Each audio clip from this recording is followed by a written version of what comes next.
Hello, and welcome to Whiskey and Wool. My name is Shannon, and I don't know what episode this is, 72 or 3, I'm not sure. I'll have figured all that out in the editing, of course.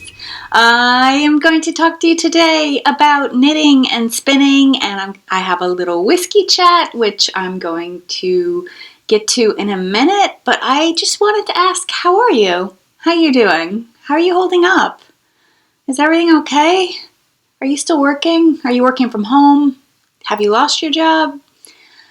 All the things, all the things. I'm still working.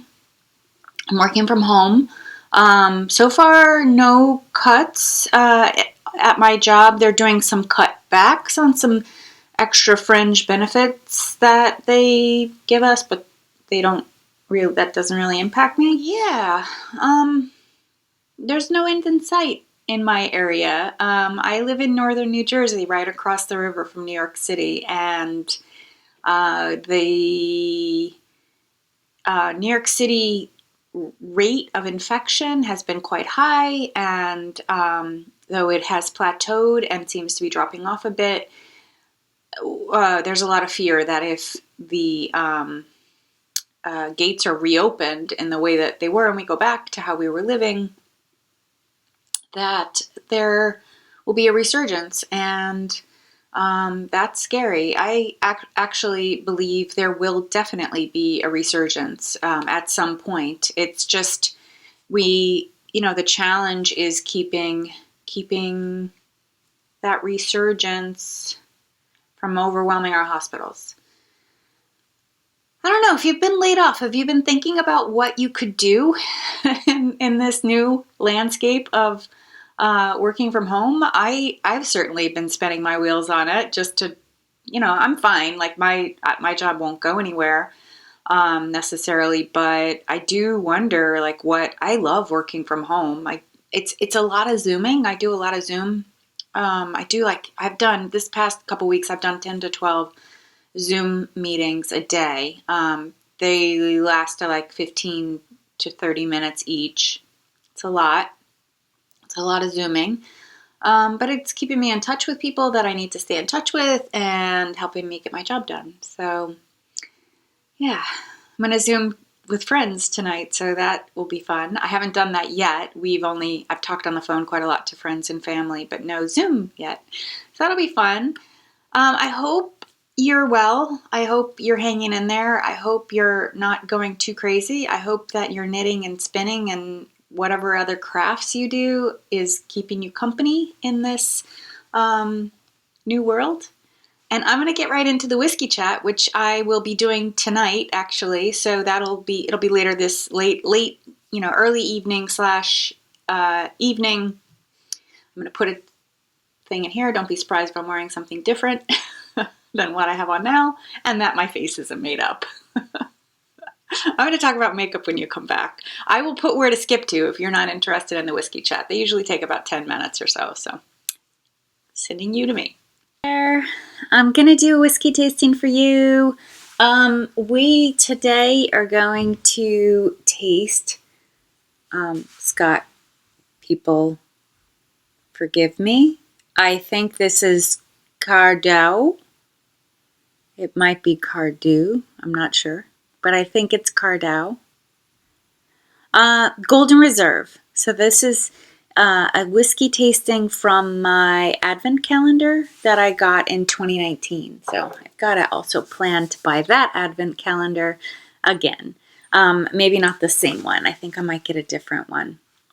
So it is now evening time compared to when I was recording before, and I am going to do a little tasting. So I could not find very much about the processes that Cardhu uses in their distilling process, so I'm not sure about the barrels or anything else. I can tell you a little story about their history, though. So they're pretty interesting.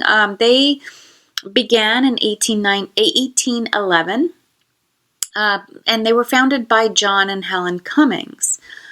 John was a smuggler, And they weren't a legitimate distillery until 1824. Something happened along the way and Helen became the business person. So it was actually because of Helen that Cardhu succeeded. Cardhu, I didn't tell you, is located in Speyside, which I'll put a map in right here so you can remember where that is. There are a lot of distilleries in that area. After Helen took over, the business did well. I think she was the distiller, if I remember right, if I remember the story right. I can click over to it and tell you their cute story. They're known for, they are known as the distillery that was established and run by women, which is awesome. We love that. We love women-run businesses. Yeah, so it was mainly run by Helen, who would sell the bottles of whiskey to passerbyers through the window of their farmhouse. So she had the business acumen to keep the business afloat. And John was the hustler, I guess, from what I can see about John. The next woman who took over from Helen was actually Helen and John's daughter-in-law. So Helen and John had a son named Louis. I don't know if they had other children. There's not a clear line in the story. But Elizabeth Cummings was actually the person who ran the distillery from, I think it was around the 40s, 1840s, all the way up until 1893, when the distillery was sold to John Walker and Company. John Walker and Company might be more familiar to you if I said Johnny Walker. Yeah, the same John, same Walker. So they were the first distillery that came under the guise of Johnny Walker, and they went on to supply a lot of, and they may still do supply a lot of the alcohol that is used in the Johnny Walker label now as a blend. It's a blend. Johnny Walker's a blended whiskey, where what we're tasting here on Whiskey and Wool are all single malts. So there was a little bit of controversy when the company was sold, not to John Walker, but later in the early 2000s, this other big conglomerate, I guess, bought the whole Johnny Walker organization and switched Cardhu from being a single malt to a blended malt without changing the label. So it was like a little bit of a, don't do that to us. But it went back in a couple years after some, riled up people. It went back to being a single malt. So it's been a single malt for a long, long time. They have, after Elizabeth sold it, one of the deals that Elizabeth made with the Walker Company was that she and her family would continue to be involved in the daily operations and continue to have a job with Cardhu Distillery. I have a beautiful picture of the distillery, which I'll put in here. And after that, I'm going to taste it. Can I tell you anything else about they, like every distillery, they tried a bunch of different stuff, like as new technology came along. But in the end, they end up back with their regular processes that make the golden dram that you see in front of you. Oh, the other very interesting thing, if you were a Game of Thrones fan, Game of Thrones, if you're also a whiskey fan, or if you're just whiskey, you may know that Game of Thrones commissioned 12 distilleries to make whiskeys based on the 12 of the houses in Game of Thrones. And Cardhu was chosen for the Targaryen house because in the book and in the film, in the series, Targaryen is run by women. So that's kind of cool. That was one that I absolutely had to get. So I got my Cardhu House Targaryen whiskey. This is not the same, though actually I think what they used, it was unclear with all those Game of Thrones bottles that all the distilleries did what they were doing. Did they make a special blend or did they just go and relabel a bottle that they usually use? So I think in this case, with Cardhu, I think what they did was that they just relabeled their Golden Reserve. So I think I'm drinking the exact same whiskey that I had 2 years ago. Was it 2 years ago? No, a year ago. A year ago in Scotland when I found the House Targaryen whiskey in Edinburgh. So, oh my goodness, it's lots of honey. I'm going to taste it and then I'm going to tell you what the experts say.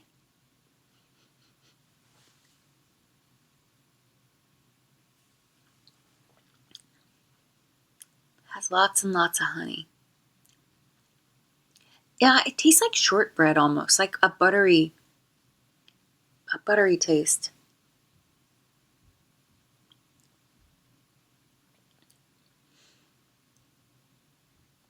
Interesting. So it's definitely, I always think of like the lowland whiskeys as being kind of grassy, a little citrusy in their taste. The Highland whiskeys tend to have a little bit more punch to them in terms of the flavors. Like the flavors are a little stronger. This is definitely stronger than a lowland whiskey. I mean, it's a Highland whiskey. So it has that punch, but I'm having a hard time. Oh, okay. I would say there's probably vanilla in there too. My initial reaction was to say chocolate, but I think it's not chocolate. It's not strong enough to be chocolate. So I would say vanilla, honey on the nose, vanilla, shortbread, buttery tastes, like, which may be the casks that they keep it in are like American oak, because we know American oak lends this buttery taste. Let's see what they say about the tastes. There's a couple different Oh, apple. I don't know that I taste apple. Honey, oak. Okay, there we go. Nutty caramel. A little bit of clove. I do taste clove. I was going to say cinnamon, but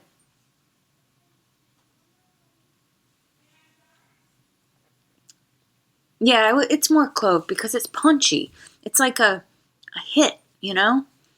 Baking spices on the nose with warm aroma of baked apple. Rich caramel character with hints of red apple and a clove with a whisper of nuttiness. Okay, I agree. It's very reasonably priced. It's in the 40s, I would say, like US dollars, so it's not an expensive one. And if you're interested in the other things that Cardhu makes, they also have, this is Golden Reserve. They have an Amber Reserve, which is a deeper tone, I believe, and they have an 18-year, and I want to say they have a 27-year. Let me just click over to their site for a sec, because I think they had a couple different, 12-year, 15-year, Amber Rock, it's called, not Reserve, 18-year and 27-year, but they don't do the 27-year every year. So I guess all those other four they do all the time. Anyway, this is your whiskey chat. I hope you enjoyed. I hope you find your own joy in tasting a whiskey of your choice. And I will see you next time. Bye. You're back. I'm now going to talk to you about the knitting and spinning that I've been getting up to. It's only been 2 weeks since I've talked to you all, but I have 2 finished objects. One I am wearing my Rye Layering Tee. It is a pattern of my own design, which is not yet released. You know what, I need to photograph myself. So now that this sweater's done, I have a second version that I had finished earlier in the year. I don't have good photos that are like pattern ready of the sweater. So I might do that this afternoon. It's just I've been reluctant to put on a full face of makeup. So I have changed some of my habits, as I'm sure many of you have, since if you are working from home, or if you're just staying home and not going out as much as you used to, or at all. Maybe if you're one of the immune compromised people. So I was always a morning shower for decades. I showered in the morning, did my hair in the morning, put makeup on, and went to work. That was always my routine. But now I've sort of shifted around. So I get up in the morning. There's zero expectations that anybody has their hair done or has makeup on in my job. So while we're on these Zoom calls, there's zero expectations in real life either. Like many women don't do very much with their appearance in academia. It's just how it is. But I came from fashion. That was my background. So I was accustomed to it, and I was accustomed to seeing myself with makeup on. So now I've grown accustomed to seeing myself without makeup or with very little. Like often what I'll do if it's an important meeting where I'm meeting with other academic people in my department or outside of my department, the external folks that I meet with frequently, what I'll do is not do everything that I have on right now. I will just put on a foundation to smooth out my skin tone, and then a little bit of highlighter and bronzer and maybe some lipstick, and call it done. But my hair, so I don't know if I'll ever use hair products again other than shampoo and conditioner, because what I've been doing is I take showers at night now. So I get up in the morning, work my day, do my workout routine, and I, go to bed. I eat dinner, watch a little TV, and go to bed. My hair will have been dried by then. And I'm showering at night. So I kind of like it. Like, I kind of like not having to worry about, like, I just brushed my hair today. I showered last night, just brushed my hair. I don't know. I'm used to it. But you know what's going to happen, though? So this is just my trend, not my trend theory. This is trend theory in general. Like what happens in fashion and appearance is that it's like a pendulum. So right now we're all home, and probably many of you are doing what I'm doing and wearing much less makeup than you normally would, or maybe experimenting with different ways to maintain your hair because there's no hairstylists in our area, and well, they're hairstylists, but they're not allowed to open. So I think what'll happen is that this sort of natural look that we're all embracing right now will continue when we come out of quarantine and out of lockdowns for a little while, but then the pendulum will swing back the other way, and it'll be like completely manicured, coiffed looks, like completely, like maybe pulled back, but I don't know what it will go back into, but I'm sure that will happen because that's always the way it happens. Like that natural look that was so much of the 70s vibe became like this incredibly made up look in the 80s. So that's just how it goes. It swings from one to the other, and then sometimes it doesn't swing as far, but you get a little bit of that back and forth. And then like in the 90s, there was a resurgence of the natural look, but it wasn't as crunchy natural as the 70s. It was a little less crunchy natural. Anyway, that's trend theory. That's how trends work frequently. Speaking of trends, I think we're also going to see a resurgence of the color pink, and a resurgence in the popularity of the color pink, because pink is a comfort color. And after 9/11 in 2001, after 2008, the economic meltdown that we had, there was a resurgence of popularity in the color pink in both times, in both of those categories. And colors also take their own trend. There are many colors that are standard that we see people wearing all the time, like black, navy, red to some degree. Some shade of red is always popular. White, ivory, those colors, gray, those colors are always...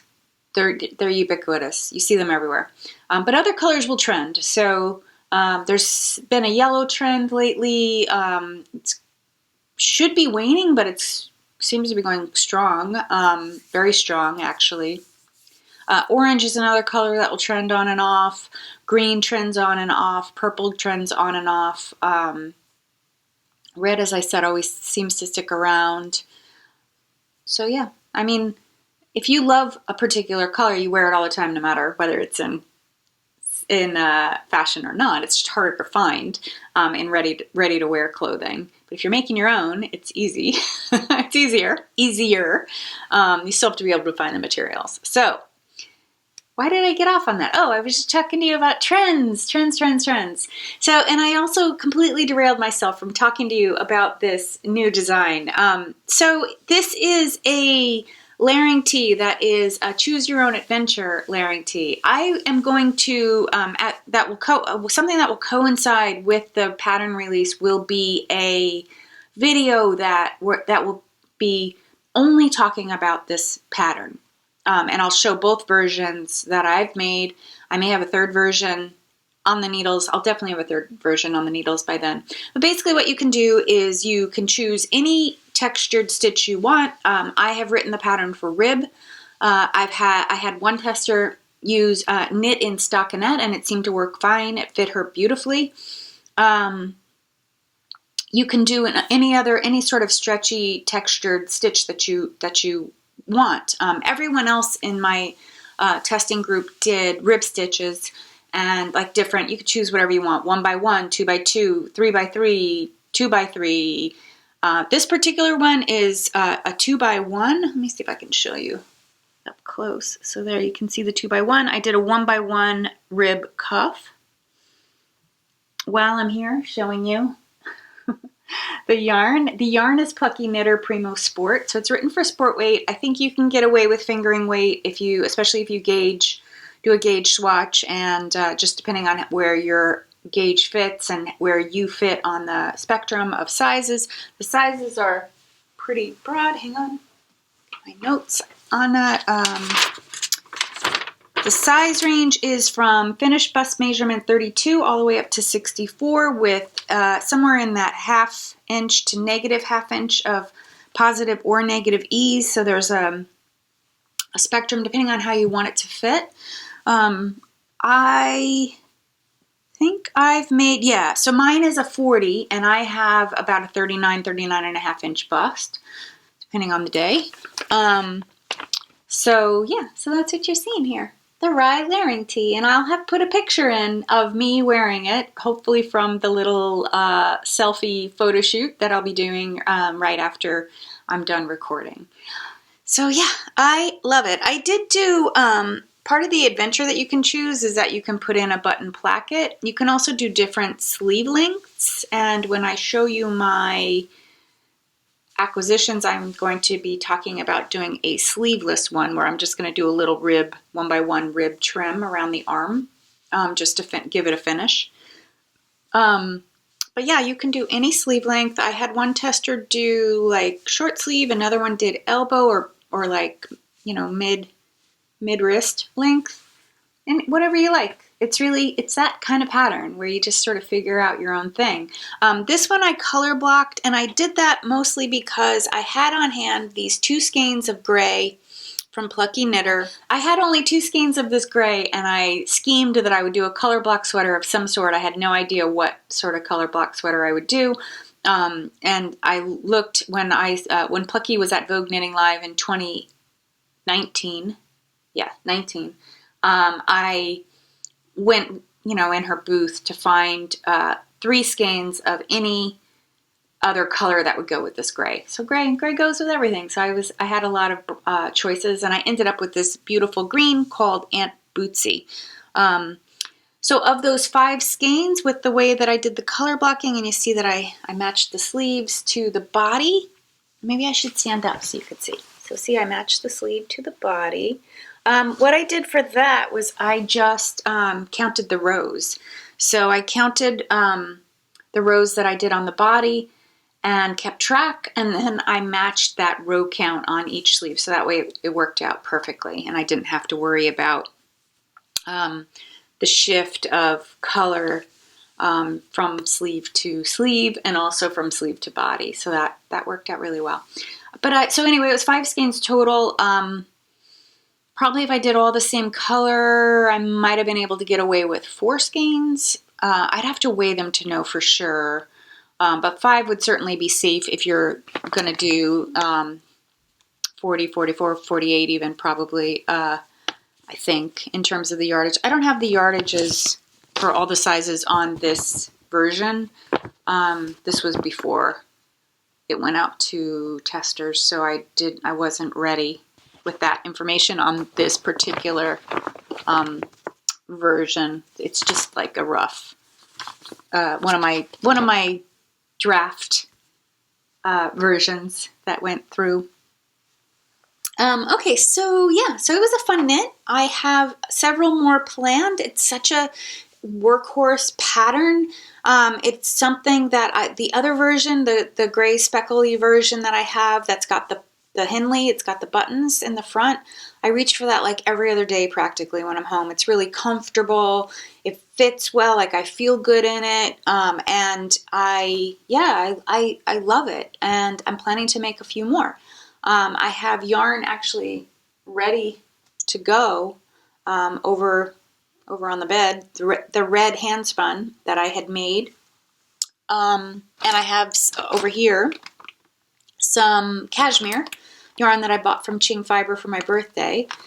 Ready. That is also ready to, it's not caked though, but it's in my plans for knitting a version of this. I'm probably going to do a 2x2 rib in the cashmere, and I'm going to do the crew neck version. In the red yarn I have, I'm going to do a button version, a Henley version, and I don't know what rib stitch I'm going to do. I really like the way the 2x1 looks, but I might do a 3x1 because I do think with the pattern stitch counts, it's easier to have an even number than to have an odd number. So this was an odd number stitch pattern. It worked out. I actually ended up,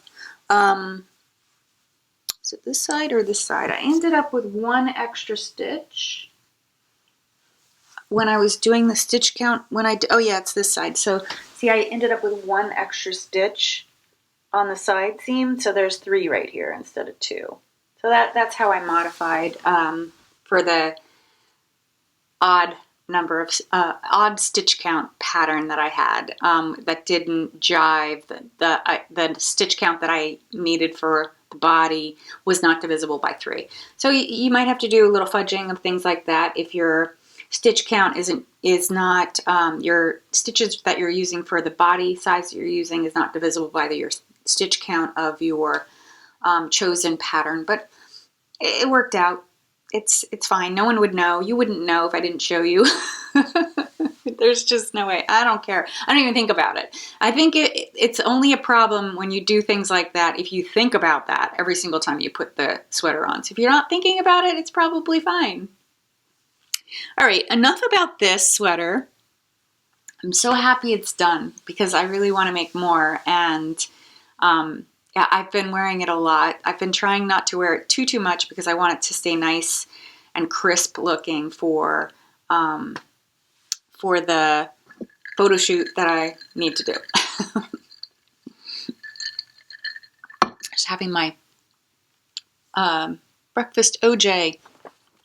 It's actually, let's talk about the weather for a minute. It is, I'm sorry if I'm itching my nose a lot. I suffer from allergies. I'm allergic to oak trees.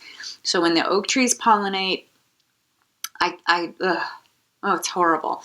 I'm on 3 different medications to control it, but I still get a little drip now and then. It's not bad. It's not what it would be if I didn't take the medication at all, but wow, it is oak season right now, and it'll be oak season probably until Mother's Day or so.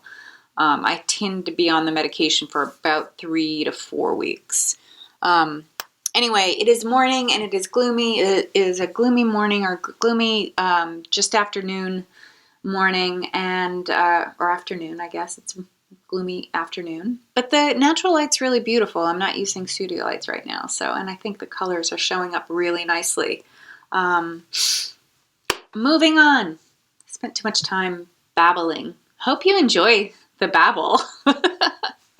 I have another almost finished object, and I'm going to put it on Martha. That is why she's sitting here in a t-shirt. I didn't want to put it on her until I got to talk to you about it because I didn't want to fiddle with putting it on and taking it off. But I have finished my Stonecrop Cardiby almost. I need to put the buttons on, and it is still damp. It was blocking, actually. I finished the knit part last night, and it's still quite damp, which is why I'm not wearing it or Martha's wearing it, though I will put it on her for the remainder of the show, of the episode. But yeah, I'm so pleased with it. But I gotta tell you, I don't think I ever want to do colorwork sleeves again because that was not fun. It'll be a long time. I'll need to, it's just like when you give birth. You have to forget the pain of giving birth before you decide to have another one. I need to forget the pain of knitting a colorwork full textured colorwork sleeve before I will decide to make another one. It was not fun. It was really not fun. And I actually am someone who zooms along on sleeves generally. I like on these sleeves, once I got to sleeves on this thing flew off my needles. But this, no. It languished for a long time. Nevertheless, I'm so pleased with it. I'm so happy with the way it came out. I love my little Japanese baubles. They're tiny. They're not what the pattern called for. They're only a 3-stitch bauble as compared to, I think it's a 5 or 6-stitch bauble that Andrea has you do, and she has you use a crochet hook. I was really interested in finding a bauble that I could do right on my knitting needles instead of having to do the, like put my needles down, pick up a crochet hook. And I mean, you're doing those baubles like every 5 stitches or 6 stitches, something like that. I don't really know exactly, but I don't remember exactly, but yeah, you're doing them so frequently in the rows, and it's all the way around the back too. And you can see from being on the blocking mat, my baubles are a little mushed. I also, I don't know about you, but like I have a blocking mat on the floor, and I will walk on my sweater, like after I've laid it down in one, and it dries overnight, I'll go walk on it to see if it's dry rather than bending down to touch it. So I'm probably helping those baubles get smushed down by walking on it. Okay. Anyway, I'm going to put this on Martha, and then I'm going to tell you about the yarn and the buttons because I have buttons picked out. I did do some mods, which I'm going to tell you about. I'm sorry you can't see all of her, but it's hard to get the camera to see both of us and see all. She needs to be back a little further, and I don't know. I didn't position everything right this time around. Okay, so I did a couple mods. The pattern, did I bring my pattern over? I didn't. One of the mods I did was I did not get gauge. So I adjusted the gauge using the method that I talk about in my Level Up Your Knitting video, which I'll put in here. So I ended up knitting the size 2 to get my size, which I think I should have been knitting the size 4 for myself, like for the chest measurement that I wanted. And it worked out just fine. The other mod I did was the baubles, which I've talked about. I did a mod on the neck. Darn it, now I have to take it back off again. Okay, I did a mod on the neck. I did a provisional cast on. I sort of followed along the way that Andrea had written the throwback cardigan pattern instructions for the neck. So on the throwback, you do a provisional cast on, and it's top down. So you then go back and knit your neck trim. So that's what I did on this one because I noticed that the neck looked kind of boaty, like kind of like a little over wide, and I didn't like the shape of it, so I figured this way with a provisional cast on I could fix the shape, and I'm really happy with the way it came out. So I ended up doing a very similar rib stitch that you do on the throwback, where you knit for a few rows, the stitch with the stitch count as is, and then you do some decreases. So I did some decreases all around the back neck to pull it in, to bring it up. So that was another mod I did. Also, she has you do a tubular bind off, which I hated. I really didn't. I don't really see too much of a difference. So I did a tubular bind off on this on the bottom of the sweater, which can you see that can you notice? Do you notice a difference? I mean, it's very slight, I think. And then I just said, screw that. I don't ever need to do a tubular bind off again. And just did a regular bind off for every other place on the sweater. Because it's not my thing. I think she must have been on a tubular bind off kick, because a lot of her patterns that came out around the same time all had tubular bind off. Which, whatever, you know, if that's something that you like, if you like that look and you don't mind the trouble, like you can actually get the same look by doing like with a yarn needle. I think it would be easier actually, because it's basically like a mattress stitch. No, I think it's like Kitchener stitch. It's like Kitchener stitch. Because the way she has you do it is you put every other stitch on a different needle, and then you hold the needle side by side, and then you're like fiddling between. Oh, such a pain, and not worth it to me. Just not worth the extra effort for the look. I think tubular cast on is easier and easier to do than the cast off, and has a very similar look. I would prefer it, honestly. Like that, I've done tubular cast on. I like it. Tubular cast on, yuck. The little pattern stitch markers that you're seeing here are for my buttons, and what I chose, as if you're a watcher, if you've watched me before, welcome new viewers. I didn't even say that. Welcome if you're a new viewer. Thank you for joining me. I hope you enjoy my podcast and content. But if you're a regular viewer, you're gonna know I really love shell buttons. So I went in my stash and I pulled out these gorgeous vintage shell buttons. It was Catus Interuptus. I was laughing at myself that I made a sweater that matches him, because he's got these gorgeous green eyes and he's this beautiful silver. I was laughing at myself for that. Anyway, he's not big on being held generally. So, okay, I was talking buttons. So yeah, I have these beautiful shell buttons that have a warm sort of coppery patina. I think you can see them, which I think will look really nice on the throwback. She calls for buttons that are 18 millimeter. That's about 3/4 of an inch if you're not a millimeter person. Which these are pretty much dead on. So, and it calls for 10 buttons.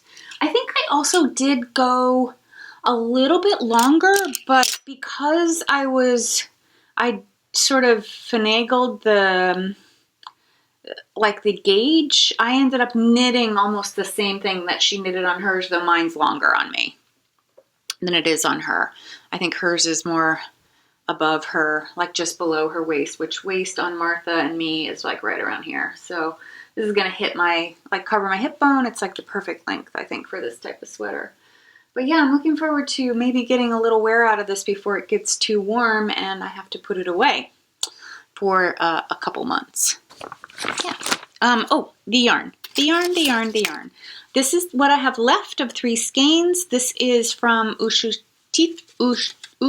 I have to see it to read it, to say it right. Uschitita. The minimalist in the colorway Freibad,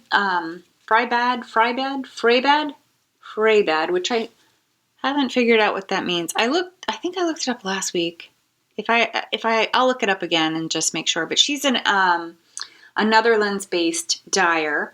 It is 100% Highland wool, non-superwash, so it was perfect for a sweater that had to be steeked. So I had cut this up the middle a couple nights ago.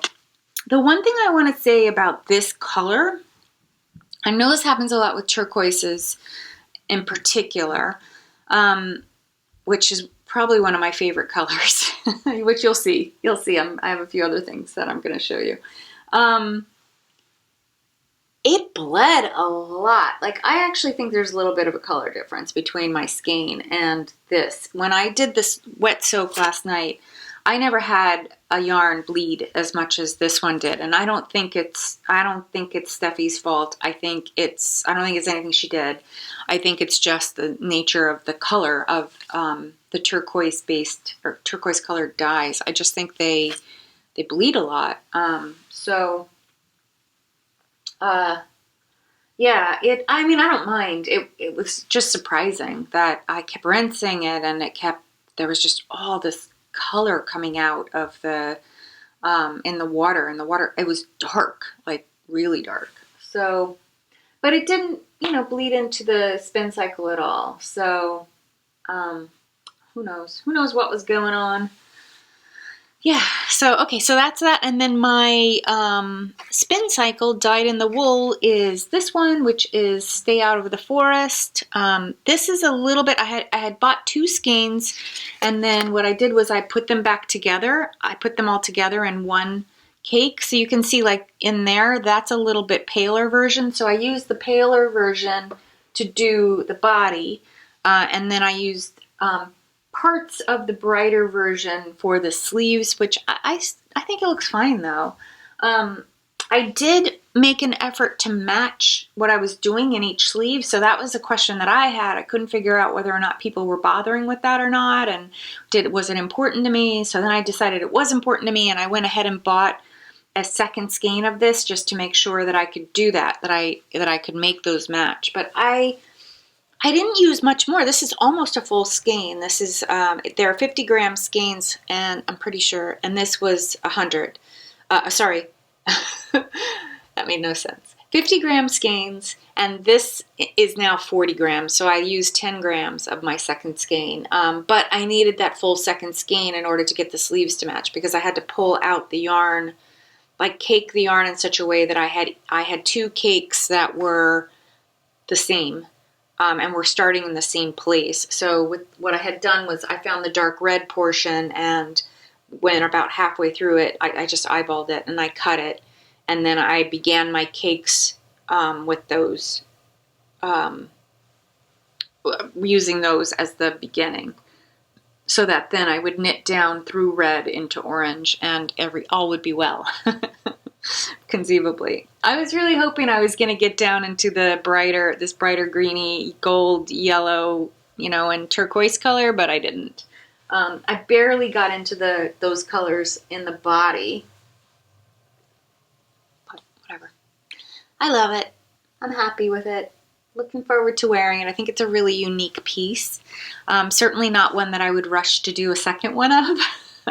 I saw some people did short sleeve versions, and I totally understand why now. Like, oh, yeah, that would be awesome, where you would just do like one more repeat and then put a little knit cuff on there and you're done. Yeah.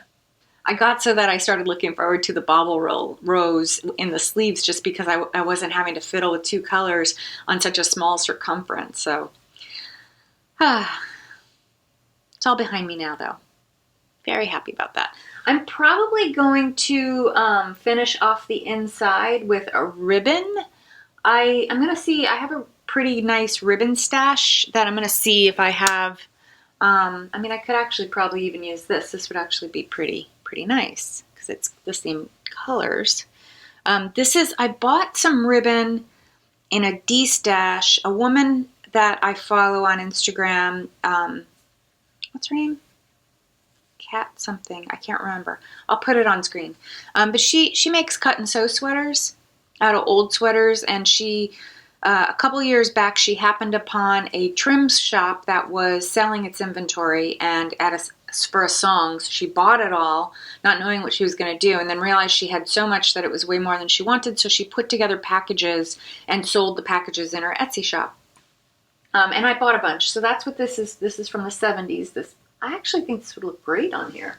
So yeah, I'm probably going to use this. I will stitch that down on the inside to cover up the raw edges, like something like that. And then, yeah, it'll give it a nice finish. I have my throwback cardigan that I've been meaning, this is actually why this is sitting over here, that I've been meaning to stitch that down. So I'm going to make sure I get that done, and maybe I'll show you next time if I have it done by then. But it's gonna move up on my list of things to do.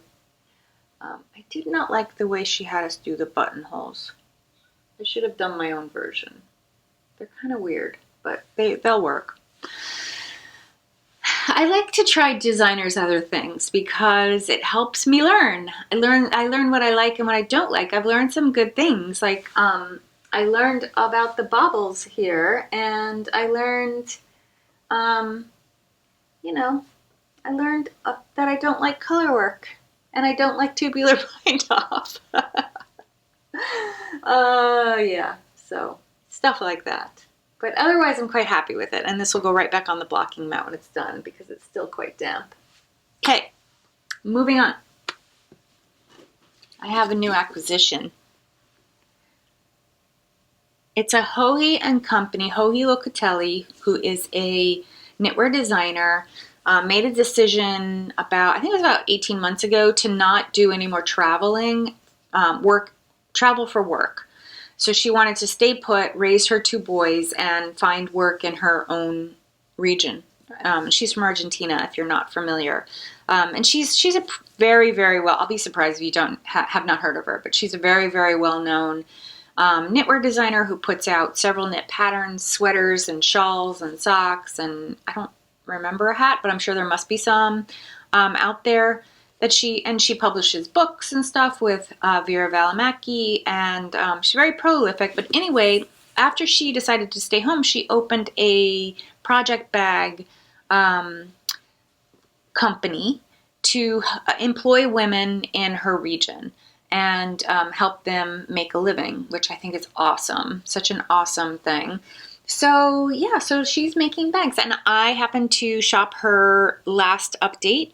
She had one yesterday, but the one before that 2 weeks ago.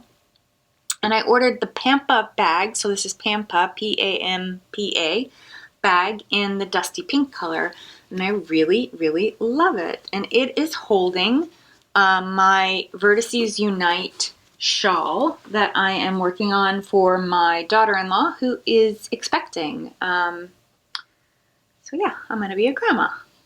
Very excited. It's their first and my first grandchild. So yeah, we're all so excited. The baby's not due for quite a while, but I wanted to make her a shawl that she loves, in colors she loves, so that she could take it out with her and use it when she's out with the baby, nursing the baby. I wanted her to have something that was hers, not like it's for the baby, but you can use it kind of thing. I wanted something that was just for her. So it is the Vertices Unite shawl by Stephen West, and I finished the first section this morning. Man, it took forever. So this is the first section. I think it ended up here and started way down here. Section A, I think he calls it. A. I think they're all letters. And I started the second section. I've only knit about 6 rows of the second section. It is a 5-color shawl. I'll have put a picture on here by now. I am making the large size, and I am actually trying to make it a little wider. This man is a genius. If you've never knit a Stephen West pattern, what are you doing? Go find one and knit one.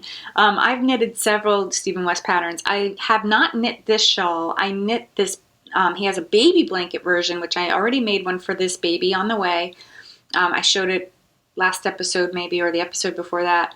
And I made another one for a friend last year. And it's such a fun knit because the baby blanket actually is a faster knit than this, because this is fingering weight.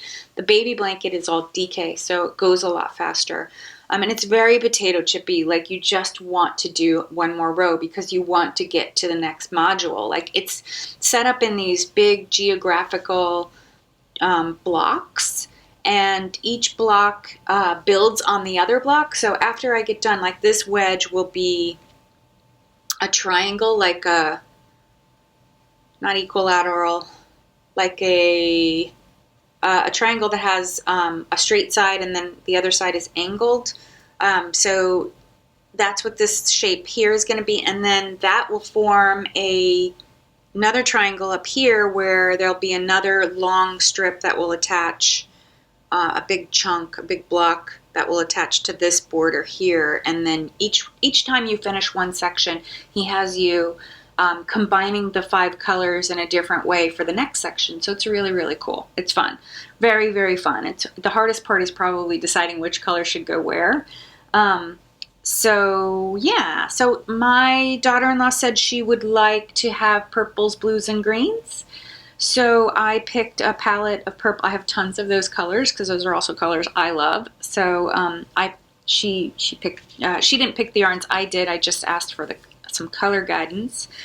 And so this first section, you are seeing this color right here, which is very much to her specification, purple, blue, and green.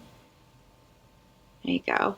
This is Voolenvine's The Knight's Court, based on A Court of Thorn and Roses. And then the white that you're seeing in there is actually kind of this white, minty, green, pink, highly speckled, beautiful yarn that is from Cat Sandwich Fibers called Garden Tea Party. And they go together so beautifully. I really, really love them. Slightly concerned that this is all I have left.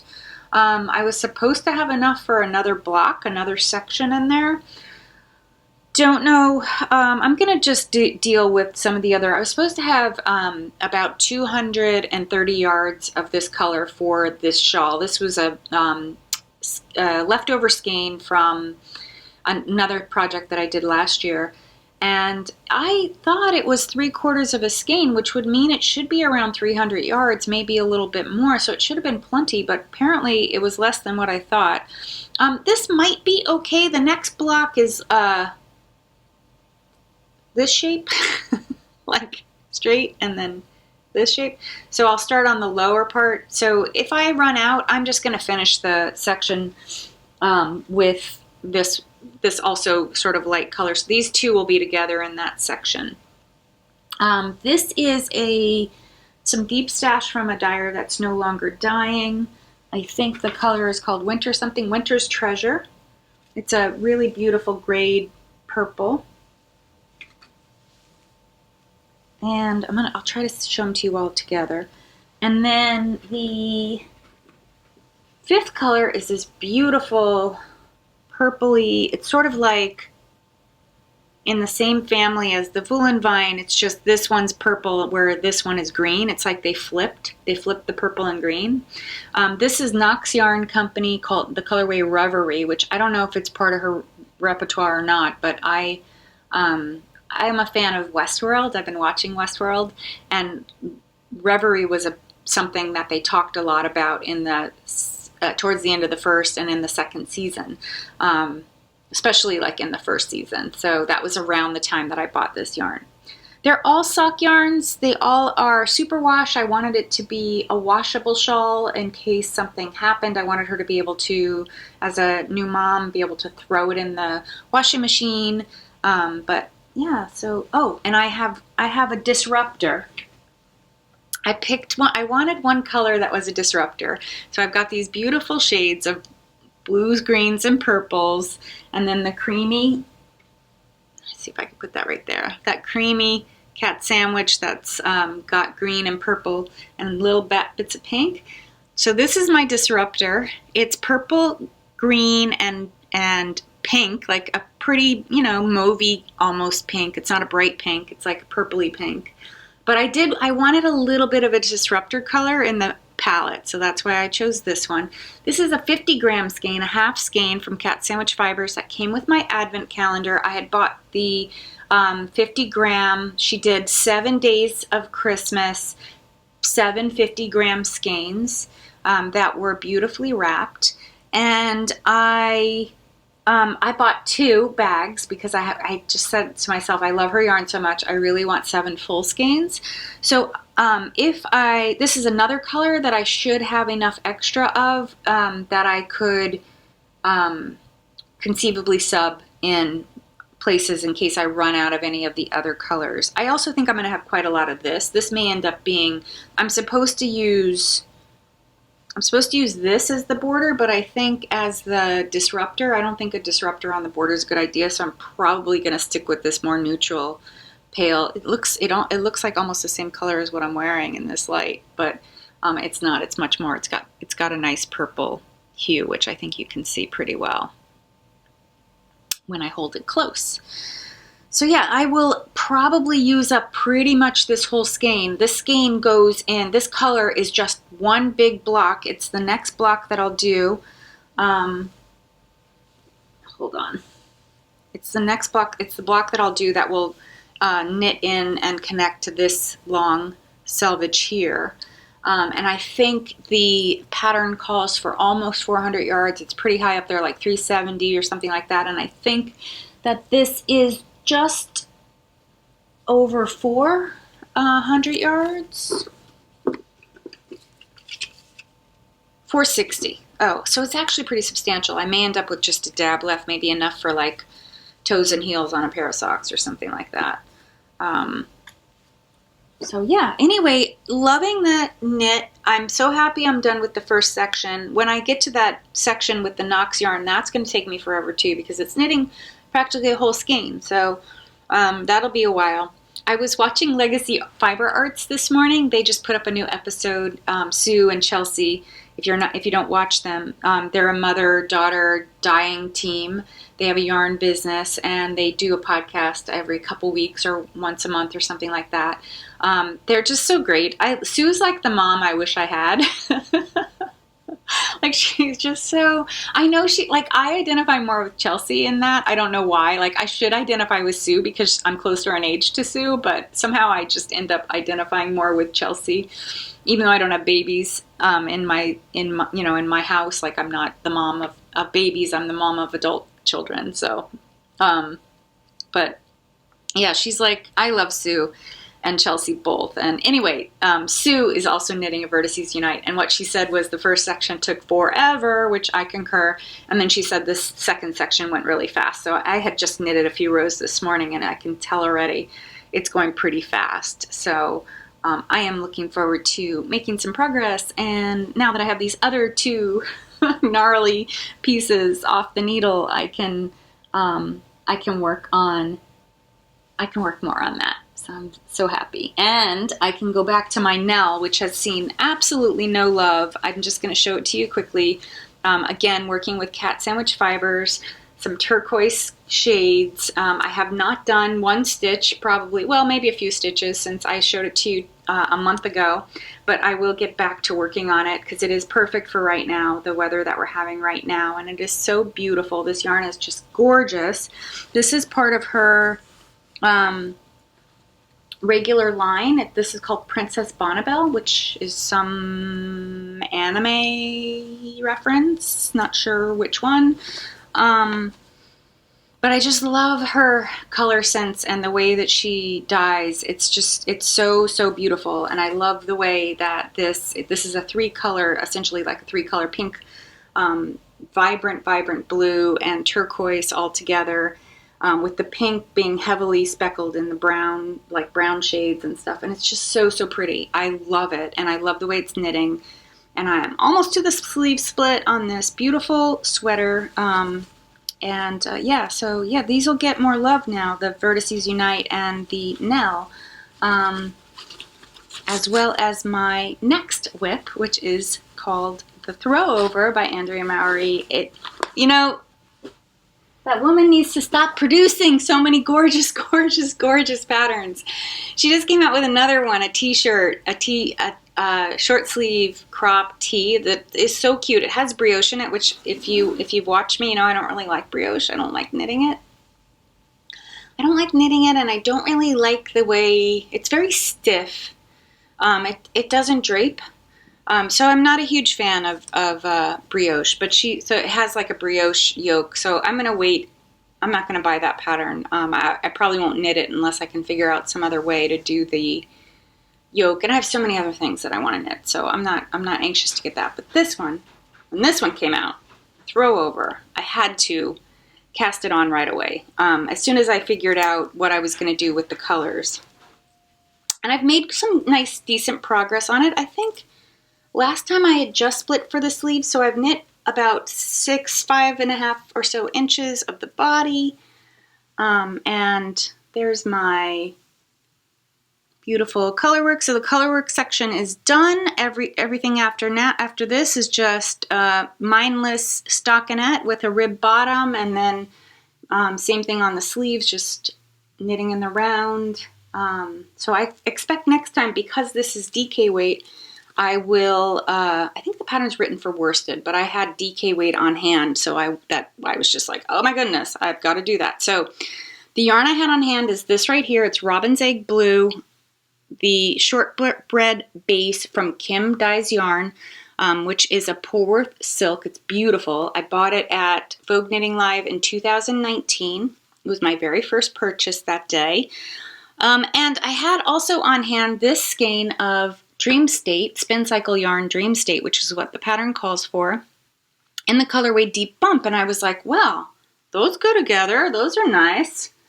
So I realized that if I just bought 2 skeins of Spincycle Dream State, I could knit this sweater. So I went on to Spincycle's website. They had just published that they were having an update, and I found 2 colors that I loved. I almost went with the colors that Andrea had done, but you know, putting them on a turquoise color instead.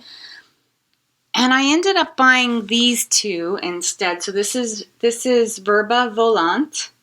It's like pink to yellow to gray. And this one here, which is Shades of the Earth. This is like, you know, rust to gold to navy, navy blue. And I love the way they comboed. I just thought they were so pretty, and the way that they knit up, and they just give me all of that 70s vibe, where it's like these pastel colors with earth tones. It just looks so cool. And the Deep Bump ended up being like sort of a mossy tone through most of the knit. When it gets down here, it gets pretty close to the color of the body, but I don't mind. I don't mind that you see it, like when you're looking at it from a distance, they kind of blend, but I think it's okay. It's not that different from this, actually. I have a color that I like, you know? Dundernit has her gold. I guess for me it's blues and greens, turquoisey colors. It's funny, this is practically the same color as my bedroom walls. Yeah, anyway. I'm enjoying this. I need mindless things when I'm in meetings that I'm often just listening, and it helps me listen better, and I'm not really participating other than listening, or maybe doing a 2 or 3 minute spiel in the meetings. So this way, I can now, and I knit in person when we're in the meetings too, but now on Zoom, people don't even know I'm knitting. The only people who know I'm knitting are people that know I knit, who just see me looking down, and maybe once in a while you see a little bit of yarn coming up like on the bottom there. All right, I knew this was going to be long. I have one more cast on. This is very funny. I'm going to show this to you first, and then I'll explain what it is. I blame Amy for this, Amy of Stranded. This is going to be a cat blanket for my son and daughter-in-law's cat, because I was like, they think of, they're one of those, and I think of my cat this way too.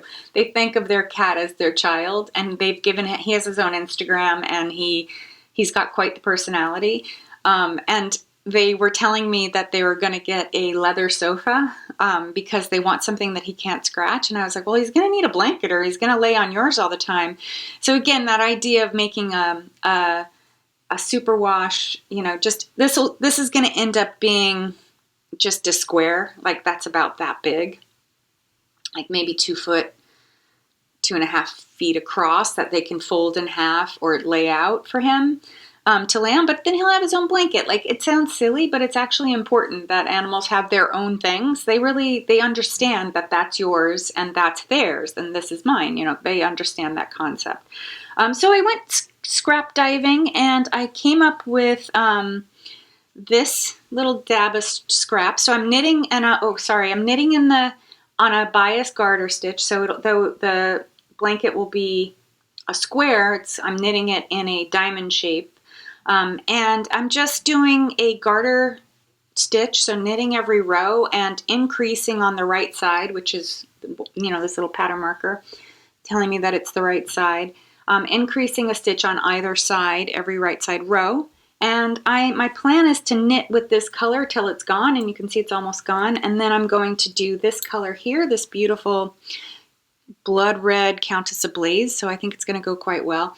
This is probably all I'm going to need because this is a pretty substantial amount. Though it's a partial skein, it is pretty substantial. I probably won't even use this all up. But should I need more, I have this little dab of Polworth and Silk from Once Upon a Corgi. I think it's called Cold Dead Heart.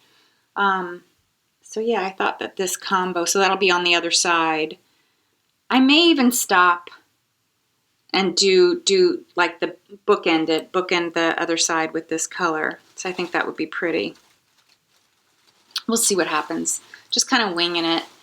This is called Vlad, I want to say. Vlad, which I think is a vampire reference. And this beautiful red, blue, variegated yarn is from Lavender Loon, and it's called Throat Punch. And these were just little bits and pieces that I had left over from past projects. I love finding things that I can use my scraps for. So yeah, that's another mindless thing. I was knitting on this a little bit just to get it going, and then I started to feel guilty that I wasn't getting the Mom-to-Be's shawl done. So I was like, okay, I gotta go back to that. And then when I'm done with that, I can work on this. But I have tentative plans to see them for Mother's Day, which is in about 2 weeks. So I want to see if I can get the shawl done by then, if possible. That's all my knitting. That's all my knitting. So now I'm going to talk to you about spinning. I finished the spinning project too. So I completed the spin project that I started a little bit more than 2 weeks ago, which was 3 skeins or 9 ounces of Stitch Together Studio Ostera, I think is the way you pronounce it. I'll pop a picture in either next to me or right on screen of the fleece. The fleece had quite a lot of pink and purple in it, which I think you see came through in the spin. I didn't do any color management at all of it. It was really a hodgepodge of these vibrant spring colors. Yeah, sometimes the camera, come on. There we go. So you can see like that's a really good representation. You see the pink, the green, the yellow, some orange, just a really nice mix of colors. This fleece had a significant amount of mohair, which I think you can see on the skein. You can see a little bit of a halo there in the light.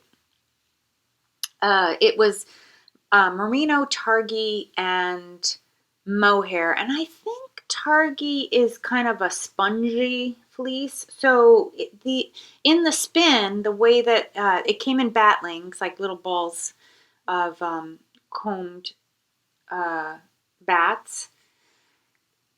And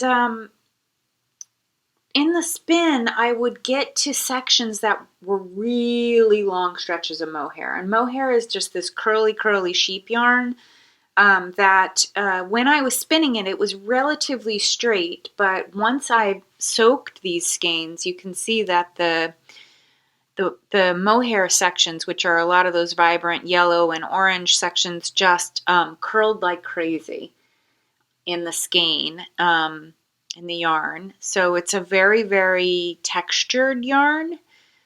It's very interesting though. I think it'll make a beautiful knit. So the colors are all pretty similar, with that overarching sort of purpley pink color that's just that's really ruling, or it's sort of like the canvas that the bright colors are sitting on. And I think it'll be a beautiful stockinette stitch something, whether it's like a shawl or something like maybe with a little bit of open holes like drop stitches or something in it would be really, really pretty. I am gifting this to a friend who I'm skill swapping with. So I'm gifting her the hand spun, and she will be knitting me some socks as payment. It's something that I love to do. I love to share my hand spun. So yeah, so this is, if I will share with you, if she shares with me what she made, a picture of what she made, and she's okay with it, I can share that with you, at least on my, maybe on my Ravelry hand spun project page for this beautiful yarn, because I think this will be pretty interesting to see how it knits up. Okay. I was quite worn out from that challenging spin, because transitioning between fleece and mohair and like those long slippery stretches of mohair were a little like sweat producing, nail biting, so to speak, moments. There were moments where the yarn just broke because of the slickness of the mohair and they just pulled apart. So I was craving a pretty nice, easy spin. So I pulled out this braid that was part of my Christmas advent. So if you remember, before I did the Ostera from Stitch Together, I was working on my Christmas advent calendar, and I had divided that fleece into 5 piles that were color related, and I did 2 of those skeins. So I didn't want to do something that where I was transitioning between fibers so much. So I wanted to pick a fiber that was a little bit more consistent. So I pulled out this, which was a big braid that was Christmassy, like very soft Christmas pink and Christmas green colors, like minty green. I don't know if the green is showing up so well. There you go. So I took the braid, it's merino and silk, and I divided it in half, and I've already completed 1 bobbin. And what's happening is that I'm getting these long stretches. It turns out that, though probably the way I showed you, you maybe thought that it was half pink, half green. It's not. It's more like 2/3 pink to 1/3 green. So this will be a primarily pale blush pink skein of yarn. It was based on this picture right here, which is like a Christmas unicorn. And the fiber is merino and silk, but mostly merino from what I can tell. I think you can see the silk pretty well in the fleece. You see those bands, those like stretches right here. Sorry, right here, wrong hand, of like creamy color. That's the silk in the spin. So silk is also pretty slippery when you're spinning it, but it blends pretty well. I think it's a little bit easier of a blend than, or a little bit more toothy of a blend than the slickness of mohair. So yeah, so that is what I'm currently spinning, and then after that I will be returning to the Advent calendar spin, and I'm going to do the collection that's primarily reds and pinks with a little bit of orange in there, and some blue, some disrupting blue in there. So yeah, so we'll see what happens. There's my creatures, which you can see Rudolph as part of this mix. So we will, yeah, I'll hopefully have both of those done by my next episode, so I can share those with you. The idea of that Christmas Advent, what for me as a spinner, I was thinking I'm planning to spin that's 5 skeins, not counting the pink and green. The pink and green will be a baby sweater, and I don't know if it'll go to the baby, my grandbaby, or if it'll go to another baby, depending on the gender, because I think that's going to be a very pink sweater, and I'm not sure that's going to be something that if my grandbaby ends up being a boy, the parents will want to put on him. I mean, I'm okay with boys wearing pink, but the issue that I found as a parent when I had all boys, and if I put anything that was slightly feminine on them, everybody thought they were girls. So that's sort of annoying as a parent, like people making assumptions about the gender of your child and kind of want them to assume So I don't know. I think it's beautiful baby colors, but who knows? Maybe I'll use it for something else. I love to wear pastels myself, so it could be something entirely different. I don't really know. But my thought with the other 5 skeins was that I was going to do all of them and then see how they look together and see if they could be used together in something, or if I preferred to use them separately. I'll just hoard them. Why not? Speaking of which, the fiber from I didn't tell you, my beautiful pink and green, and the bags of red and pink that I showed you, those are from the Petite Potions. She had on offer her 2020 advent calendars, both fiber and yarn. She has the same theme for both fiber and yarn. She just does a fiber and a yarn version. She did two versions this time around. She did a smaller gradient in the unicorn slash in these beautiful purple, blue, greens, I'm assuming, unicorn mermaidy colors. And then she's doing a theme based on woodland elf creatures or woodland elves, woodland elves, gnomes, elves kind of thing. So I got both of them because I was like, I need to have both because I could just imagine the gradient's going to be amazing. Like it sounded like it would be pretty close to a sweater's quantity or at least a shawl's quantity. And then the woodland elves, like I asked her because the picture she has is very Christmas colored, red and green, which I'm not interested in. But if she's thinking, I wanted to know what were the colors. What was the color plan? And she said it'll be like a walk in the woods. So I was like, okay, cool. I want that. So I got both. So if you watch my Vlogmases this year, you'll see me opening those. I have not bought a yarn advent yet. I don't know if I will. I'm going to figure it out. I've been really loving the cat sandwich fiber ones, and I'm sad that I didn't buy. She had different versions too, small ones, big ones. So I'm going to see what she does this year. She tends to be one of the later advent calendar sales. And I may go that way. I also was really holding back on buying other yarn advents because I haven't done anything with the yarn minis that I opened last year in my advent calendar. So not really sure what I'm going to do, if I'm going to do a yarn advent or not. I like the 50-gram skeins though. That's pretty cool. Maybe someone will do a 50-gram skein one again. We'll see. Okay, acquisitions. I showed you my Hohi bag. The only other acquisition I got was before I show you, let me tell you about it. So Sweet Sparrow Yarn, I love her. I don't know if you know her very well. Julie is the dyer. She did a mystery skein sale update, yarn shop update, and she did a yarn advent. I think she's sold out now. Her palette, if you're not familiar, tends to be kind of those pastel-y colors, kind of like these colors. Like the woman can really make some amazing, beautifully speckled pastels. So she does like these kind of moody pastel-y colors. I've used her yarn before for other things that I'm just, I love them. Like it's a particular look though. So I was like, sure, I'll do the mystery skein. So I decided to get 2 skeins. I think the mystery pack was 2 skeins of sport weight. She had different versions, but the sport weight was 2 skeins. So I thought, okay, 2 skeins of sport weight, I can make the Rye Layering Tee sleeveless. It'll be perfect. And I was totally expecting something like those pink and greens, those like very soft pastel-y sort of woodland colors. I got woodland colors, but they weren't pastels.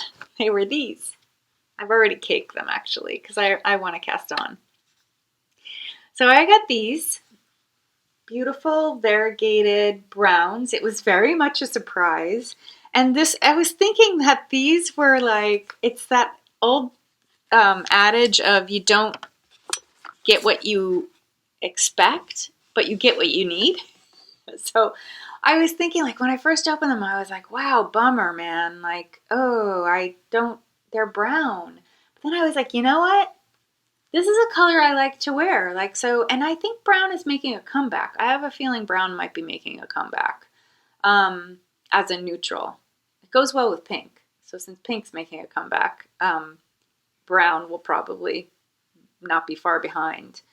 I think it goes better with pink than black. So if usually black and brown fight for being the neutral.